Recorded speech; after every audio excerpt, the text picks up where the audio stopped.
Volume of prisms, daily learning target. By the end of the period, the students will The students will learn how. Oh. The students will learn how to find the volume of various prisms.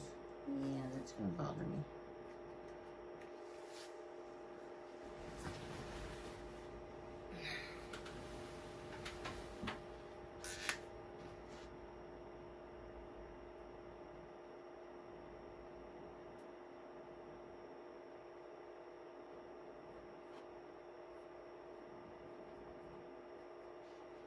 There we go.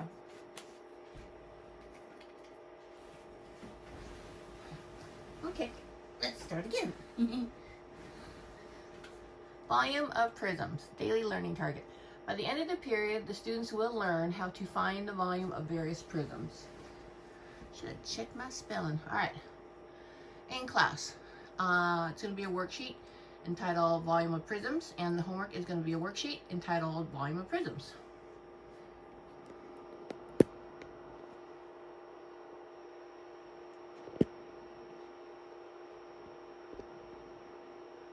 Okay. So volume of prisms, the in class. Okay.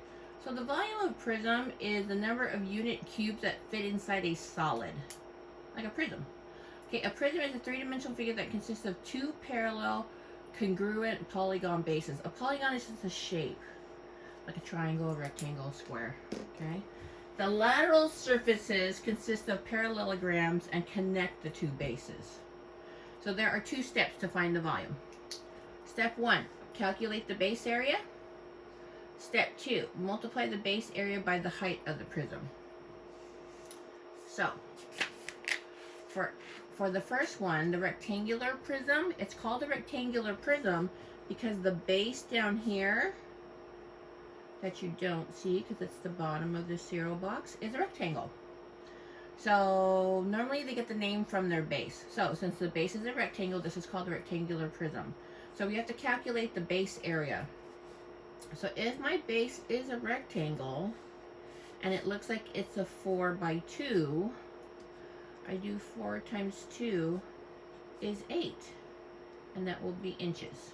Okay, then I take my 8 inches and I multiply that by the height of my prism, how tall it is, and that's also 8 inches. 8 times 8 is 64.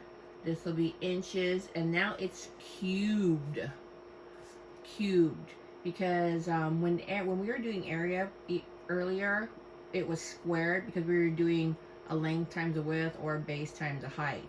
Now with volume, it's cubed because we're doing a length times a width times a height. There are 3 dimensions, and so that's what that is talking about. Okay. Let's go to the back. All right. So this one kind of gives it away. Since it's called a triangular prism, the base is a triangle. It could be the top or the bottom. I'm going to go ahead and shade the top part in because that's the one I want to use. Okay.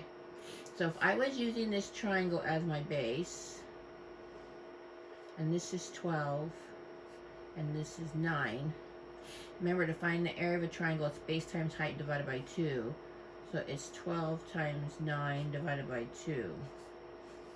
And we would get 54 meters squared. Oh, go back. This is inches squared. Sorry. Because that's area. Okay, so that's 54 meters squared. Get back on track, Mrs. Collins. All right.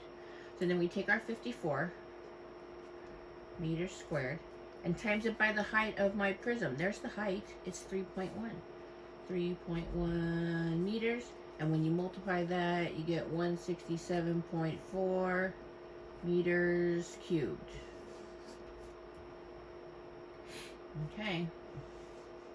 If this one is called a trapezoidal prism, what's the shape of the base? That's right, it's trapezoid. Let's shade it. So this would normally be on the bottom, but they just kind of flipped it around. Okay, so it's this trapezoid we're working with right here. I like to separate my shapes so it's easier for me to see my numbers. According to my drawing, this is a 25, this is a 38, and the height is 12.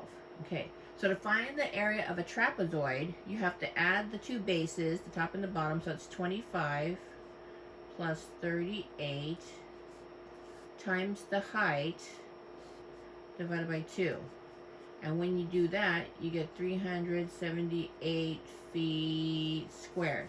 So then you take your 378 feet squared and multiply that by the height of the prism. Now, if that's the base, then the height is this way, because that would normally be on the floor. Okay, so the height is 10, what is that, 10 feet? So then this is 3,780 feet cubed. Watch that label. Okay, this one, I don't know what to call it. It's called the L-shaped prism because the base is this L shape. L-shape right here. Okay, so then I just make a bigger, oh, L-shape. You know what the L-shape is? It's a bigger rectangle, because if I had filled that in, this would be 22 and this would be 25, minus this cutout piece right here, this little rectangle, which is a 20 by 6. That's interesting. Okay, so then I have to do 22 times 25 minus 6 times 20. So then 22 times 25 is 550. 6 times 20 is 120. That will equal 430 feet squared. Then I take my 430 feet squared and multiply that by the height. Where's the height? Oh, the height is the part that connects the two bases. So there it is right there. It's 8 feet. 8 feet. So this is going to give us 3,440 feet, please be on camera, cubed. Okay. So once you find the base and you shade it in, the height, go to one of the corners of the base and go away from it, and that will be your height. Like, see, that was my base and I went away, there was my height. Here was my base, I went away from it, and that was my height.